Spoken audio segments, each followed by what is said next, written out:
네, 감사하고요. 오늘 마태복음 3장입니다. 계속해서 마태가 이제 유대의 개념을 가지고 예수님을 메시아로 왕으로 묘사하고 있습니다. 3장에서는 이제 세례 요한이 등장하는데, 세례 요한이 등장하는 이유는 왕인 예수 그리스도를 맞이하는 준비로서 그 선지자 세례 요한이, 별명이 세례인데 세례 요한이 사도 요한하고 좀 구별을 해야 되기 때문에 세례 요한, 그 세례 요한에는 이제 그 사촌이, 이종 사촌이 되겠습니다.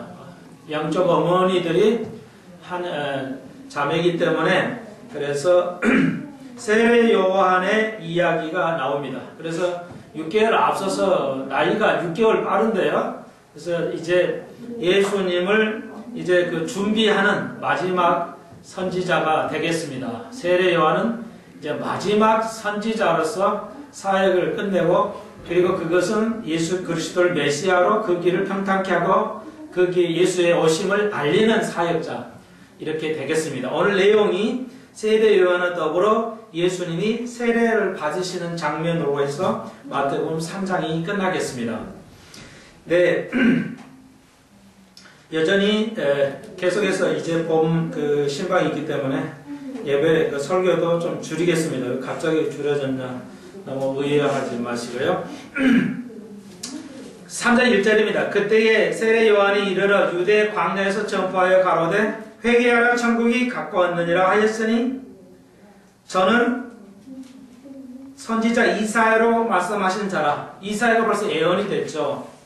저는 이사야 선지자로 말씀하신 자라. 일러스되 광야에 외치는 자의 소리가 있어 가로되 너희는 주의 길을 예비하라. 그의 첩경을 평탄케 하라 하였느니라. 이사야 40장에 벌써 이제 이사야를 통해서 이스라엘에게 예언했던, 이제 예수님이 오시기 전에 이제 선지자에서 광야에 외치는 자의 소리가 있을 것이라는 것이죠. 이걸 미리 얘기했어요. 그래서 마태가 이사야를 인용해서 그 이사야의 말씀이 이루었다, 이렇게.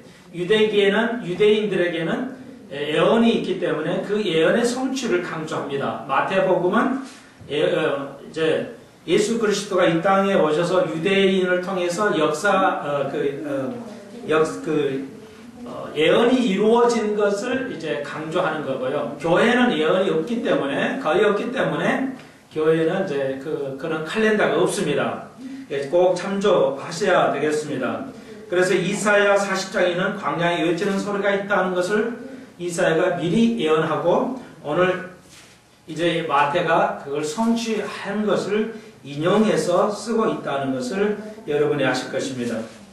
오늘 제목처럼 이제 세례 요한이 예수님 메시아로 왕으로 오시면 항상 그 앞에 전령사들이 있어요. 그래서 길을 닦고 가는 길에 전혀 문제가 되지 않도록, 왕이 다는 데는 여유 맞으면 대통령이 지나가려면 지나간 곳마다 경호를 쓰고 그 길을 아스팔트 새로 깔고 이런 일을 하게 되는 거죠. 그래서 왕이 가는데 문제가 되지 않도록 평탄하게 하는 작업을 하는 것이 전령사가 되겠습니다. 그래서 그 전령사로서 최후의 선지자로서 세례 요한이 등장하고 있어서 그 세례 요한을 약간 마태가 언급하고 있습니다. 그것은 이제 왜 그러냐? 이게 세례 요한의 위치가 중요하다는 것입니다. 그건 이제 좀 자, 미리 얘기를 하죠. 그게 낫겠네요.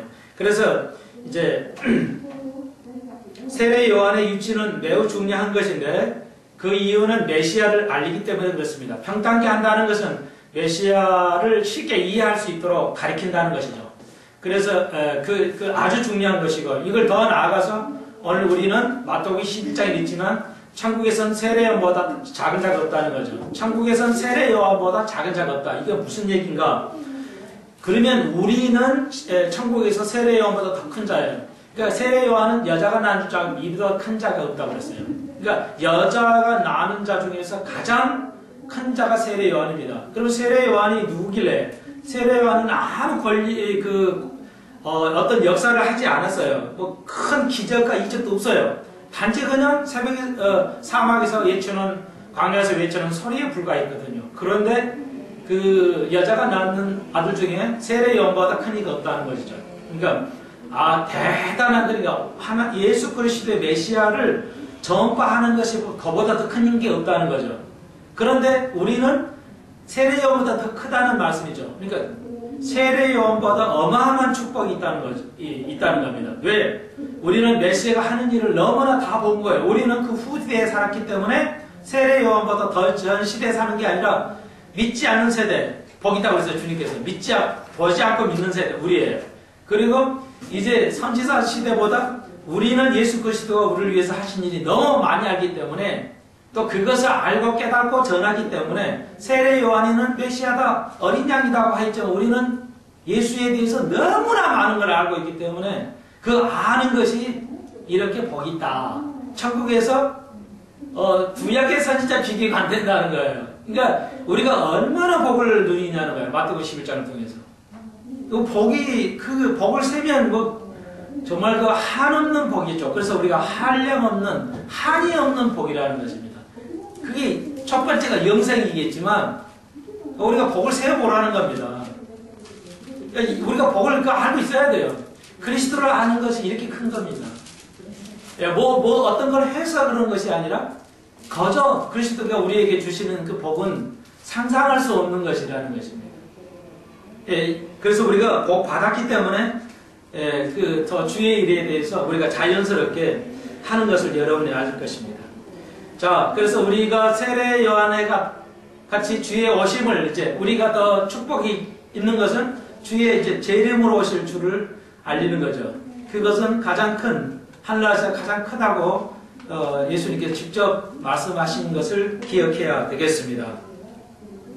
자, 그래서 우리가 신방을 하고 또 하나님의 말씀을 나누고 만나는 사람에게 하나님의 말씀을 전파하는 것. 그것은 하늘나라에서 큰 자가 될 수 있는데 예수 그리스도를 전하는 거죠. 예수 그리스도를 전하는 거예요. 그 예수님 말씀 함께 나누는 것입니다.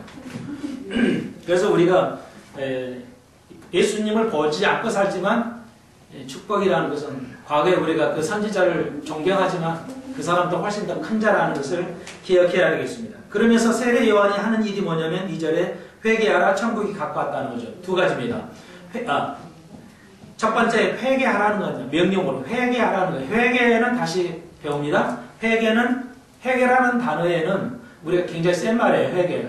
세상에 나와서 회개하시고 아무도 회개 안 해요. 그러니까 회개가 너무 센 말이기 때문에 그러는데 워낙 요즘은 안 쓰기 때문에 센 말로 여겨져요.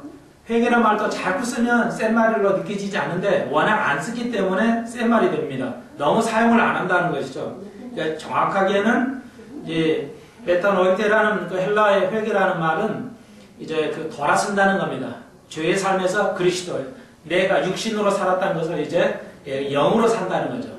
죄된 삶 속에서 이제는 하나님의 중심으로 사는 것이죠. 그것을 마음을 바꾼다. 그래서 정확한 말 회심이라 할 수도 있습니다. 회심이 정확한 용어가 되겠습니다. 마음을 바꾼다 이런 뜻이며 어떤 세상의 쪽에서 내가 이제는 그리스도를 바라보는 것. 그것이 회개이기 때문에 요즘 회개라는 말을 쓰는 것은 전도에서나 이럴 때는 좀 적절치 않다 이런 생각이 되어집니다. 이 말 자체는요. 그래서 회심하라. 마음을 바꿔라. 마음을 바꾸셔서 교연하시고 마음을 바꿔보십시오. 그리스도를 용접해 보십시오. 이렇게 해야 됩니다. 그것이 회개는 구원의 가장 중요한 첫걸음입니다. 회개가 빠진 구원은 존재하지 않습니다. 회개가 없는 크리스찬의 삶은 존재하지 않습니다. 그 정도로 중요한데 오늘 복음 전도에서 회개가 생략되어 있다는 것 아주 통탄할 이야기입니다.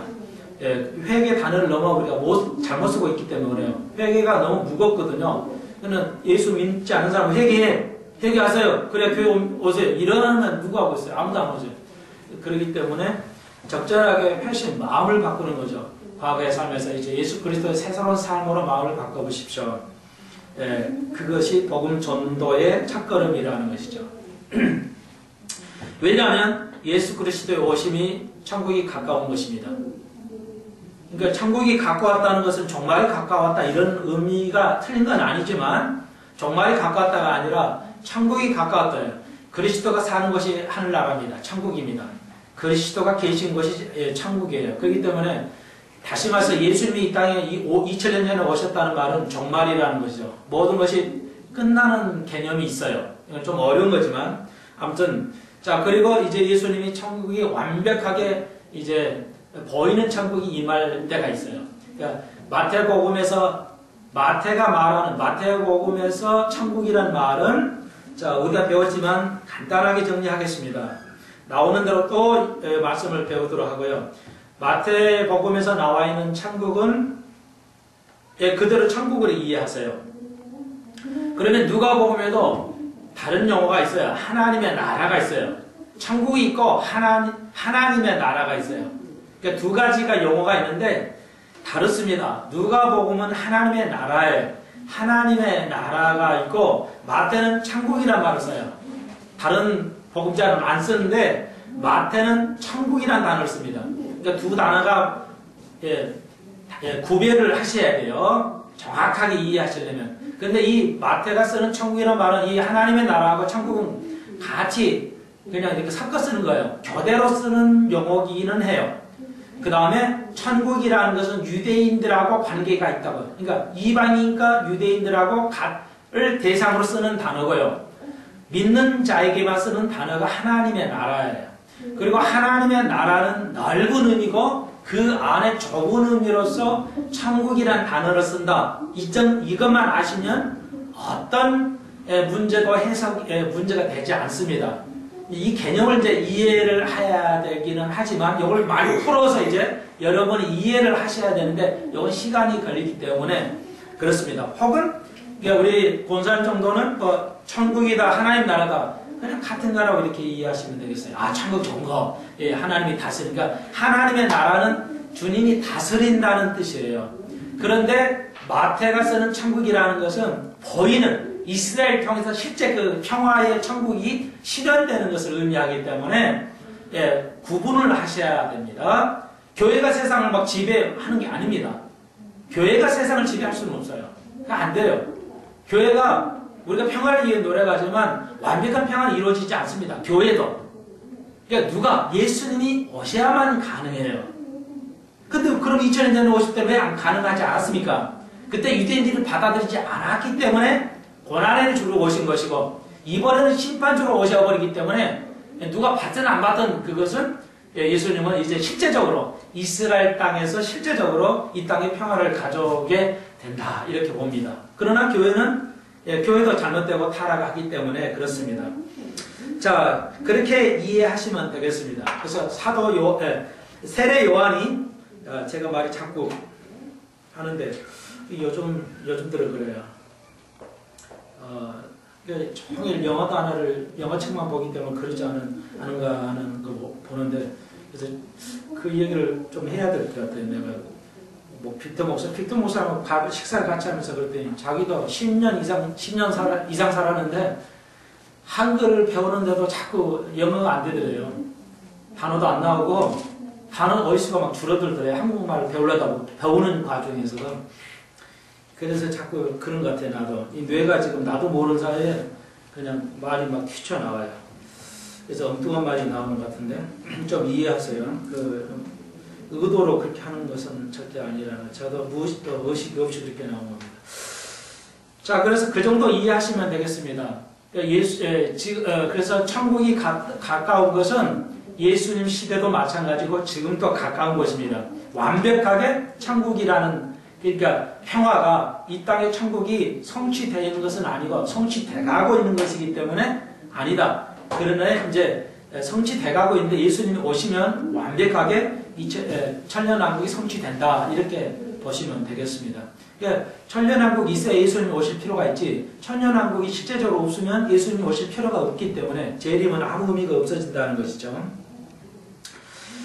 자, 그 다음에 그런데 이제 왜 하필이 세례 요한이 하필이 꼭 광야에서 하냐? 그만큼 예수님 오실 시대에 유대인들은 영적으로 메말랐다는 것입니다.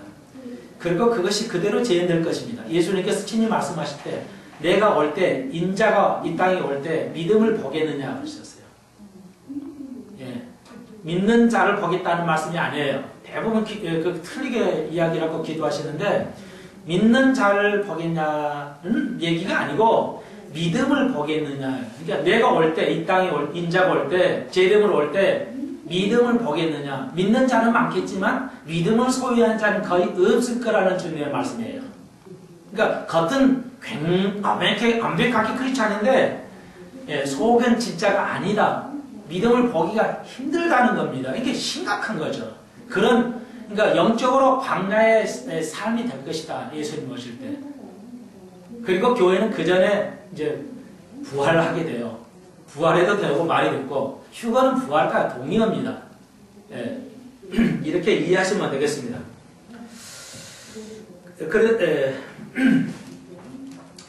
오늘 다 못하겠네요. 아무리 빨리 나와도 안 되겠구나요. 그냥 나갑시다. 시간에 맞춰서만요. 그래서 4절 이 요한은 약대 토르스 입고 허리에 가죽을 띠고 음식은 메뚜기에 삭정해 있더라. 그러니까 세례 요한은 당연히 그 레위 족속이기 때문에 당연히 이제 제사장으로서 엄청 그런 역할을 하고 있어야 되는데 혼자 나와가지고 그러니까 아버지하고 좀 안 맞았는지는 모르지만 하여튼 나왔어요. 피쳐 나와가지고 자기만 독특하게 삶을 살아요. 아주 대단하죠. 그러니까 여러분 아주 그러니까 다 잘못됐겠어요. 그 좋은 아버지겠죠. 천사를 만나고 세례 요한을 낳을 수 있게 미리 보여주셨는데 그러니까 하나님 그 아버지가 어디 되겠어요. 그러니까 천사를 만났을 때 성전에 들어가서 천사를 만났을 때 믿지를 않아도 말도 몇 달을 말 못하게 만들어 버리신 거예요. 그렇지만 아무튼 이 세례 요한은 대단했어요. 아버지보다 더 나았을지도 몰라요. 예컨대 저의 개인적인 희망은 한국교회가 그 아버지보다 그 아들이 더 나아야 된다는 것이죠. 제가 목회하는 것보다 그 다음에 제 2차로 목회할 사람이 있을 것인데 그 목사가 저보다 훨씬 나아야 된다는 것입니다. 그것이 대한민국이 발전하는 거예요. 근데 거꾸로 가고 있는 같은 감을 가져요. 한국 사회가. 그러니까 믿음의 선조나 옛날의 대통령보다 앞으로의 대통령이 훨씬 옛날에 비해 못할 것이라는 인상을 받아요. 그러니까 이게 문제예요. 목사도 홀랑 우리의 선조의 그런 열정 있는 목회자들이 나와야 되는데 갈수록 좀 그보다 덜하지 않느냐 이런 감을 받아요. 이게 심각한 거죠. 그러니까 한국 사회가 제자들이 학생들이 좋은 스승만 찾아요. 거꾸로 가야 돼요. 그러니까 좋은 제자가 있고 좋은 제자가 있어야 돼요. 그래야 되는데 좋은 스승만 있고 좋은 제자가 거의 없어요. 이것은 뒷금질하는 겁니다. 그러니까 베토벤, 슈만, 멘델스존, 바흐, 핸델 역사적인 인물 속에 스승이 있겠죠. 근데 스승 이름보다는 제자 이름이 훨씬 강하다는 거죠. 그들의 스승이 있어요. 그런데 저는 알지만 여러분 모르시잖아요. 그러니까 스승보다 제자가 훨씬 나아야 돼요. 그게 발전한 사회고 우리의 희망이죠. 우리의 믿음보다 자녀들이 훨씬 나아야 된다는데 아브라함은 계속 말씀하시죠. 아브라함과 이삭과 야곱 이거 뭐예요? 갈수록 뭐예요? 믿음이 퇴보해요. 그 아브라함과 이삭과 야곱을 통해서 계속 우리에게 알려줍니다. 왜요? 보십시오. 아브라함 믿음이 비견이 안 되거든요. 갈수록. 이게 우리의 기도예요. 근데 그 당시에 교리가 유대교는 완전히 형식주의에 빠져 있었고, 바리새인들은 돈만 좋아했고, 아주 영적으로 육적으로 아주 그냥 피폐했던 예수님 그때 태어나셨어요. 정치는 뭐 개판이고요. 헤롯 대왕이 아주 정치는 개판이었고요. 그런 속에서 예수님이 나셨고, 오늘 그런 사회에서 세례 요한은 온 백성이 그들에게 앞에 와서 무릎을 조아리고 대단한 거죠. 세례를 받았다는 것이죠. 얼마나 그 정직하고 얼마나 그 영향이 있었으면 모든 백성이 그 종교적인 지도자 바리새인들 앞에 가지 않고 그 광야에 석청이를 먹고 옷도 하얀 옷도 아니라 불쌍한 그냥 요즘 같은 청바지 찢어진 청바지 이거 하나 입고 광야에 의치는데 그들이 온 백성이 그들의 앞에 와서 세례를 받을 수 있다는 그런 인물이라면은 정말 이런 인물이 있어야 된다는 겁니다. 반드르르 하는 것이 무슨 의미가 있겠냐는 거예요. 목회자들이, 우리들이 안이 달라야지, 안이 바뀌어져야지. 그게 세례 요한을 우리에게 주시는 것이겠죠. 그런 삶을 살았어도 그들은 세상을 변화시키는 힘을 가지고 있었다는 거죠. 저도 그런 세례 요한 같은 그런 사람이 되는 거, 영향을 주었으면 쓰겠어요. 제가 교회는 작든 크든 이 세상에 한국 교회에 영향을 주는 그런 목회자가 됐으면 하는 간절한 소망이죠. 이제 여러분이 가정에서 또 직장에서 그래야 되겠어요. 세례 요한처럼 영향을 줄 수 있는 사람이어야 돼요. 그래서 자기들이 죄를 자복하고 나왔다는 거죠. 이러한 관계에서 그에게 세례를 받았다는 거죠. 세례 요한의 세례는 회개하는 세례입니다. 구원을 이루게 하는 세례는 아니에요. 그런데 이제 예수님을 보고 세례 요한이 뭐라고 그래요? 그 예수님은 11절 그때 절에요. 그는 성령과 불로 너희에게 세례를 주실 거라고 말했어요. 그러니까 나는 회개 세례를 준다. 그렇지만 그분의 세례는 다르다. 그분의 세례는 지금 여러분이 말씀을 듣고 세례를 받는 거예요. 세례를 받는 것이 끝나는 겁니다. 그런데 그는 성령과 불로 세례를 준다는 거죠. 이게 무슨 말이에요? 성령과 불은 동일해요. 이건 동일하고 해석합니다. 그러니까 그분은 성령으로, 그러니까 세례 요한의 세례는 회개케 하는 것이지만 구원에 이르기진 않아요. 그런데 예수의 세례는 예수가 말씀을 듣고 여러분이 받아들이면 그게 영적 세례가 되는 건데 그때 여러분은 구원을 받게 되는 거죠. 성령을 통해서 거듭나게. 성령이 통하지 않고는 거듭나질 않아요. 그러니까 받는 것인데 여기서 불의를 더 쓰는 것은 이렇게 해석을 하시면 되겠어요. 오늘 모든 이들이 성령을 받고 능력을 받기를 소망해요. 온통 기도가 그냥 능력 받기를 소망해요. 성령의 능력 받아 내가 성공할 수 있도록 해 주옵소서. 그게 나쁜 건 아니에요. 근데 기독교는 원리가 있다고 그랬죠. 우선의 원칙이 있다는 것입니다. 그게 유대한 원리예요. 유대한 법이 하나님의 법입니다. 그러니까 우선의 원칙이 있는데 성령을 언급할 때 내가 능력을 받는 것보다 우선할 게 뭐예요? 여기 보니까 불이라고 그랬어요. 이게 마태가 잘 썼어요. 뭐예요? 불은 태우는 겁니다. 우리의 속의 변화를 태우는 거예요. 우리의 더러운 것을 태우는 거예요. 영적 불이에요. 그러니까 성령의 가장 중요한 것은 우리가 그 능력 받는 것보다도 우리 속에 있는 더러운 것, 우리 속에 있는 육을 이렇게 정결케 하는 것이에요. 그것이 우선해야 된다는 겁니다. 그러니까 성령을 잘못 우리가 구하고 있어요. 너무너무 잘못 구하고 있어요. 여기 마태가 분명하게 성령을 받을 때 그것은 먼저 우리가 변화되는 것이 가장 능력이 있다. 그것이 우선해야 된다. 그것이죠. 자기는 우선 변화되지 않으면서 오늘 많은 지도자들이 앞서서 말은 한다는 것이죠. 자, 오늘 중요한 단어 천국, 하나님 나라 천국, 그리고 예수의 세례는 불과 성령과 불인데 그것이 우리를 정결케 하는 것이어야 된다는 것이죠. 예수께 오신 것은 왕으로 오신 바로 그러한 것이라는 것이죠. 네, 그래서 좀 앞에 나가는데요. 다음 시간에 오늘 봉독한 이어서 정리하면서 마태복음을 계속 나가도록 하겠습니다.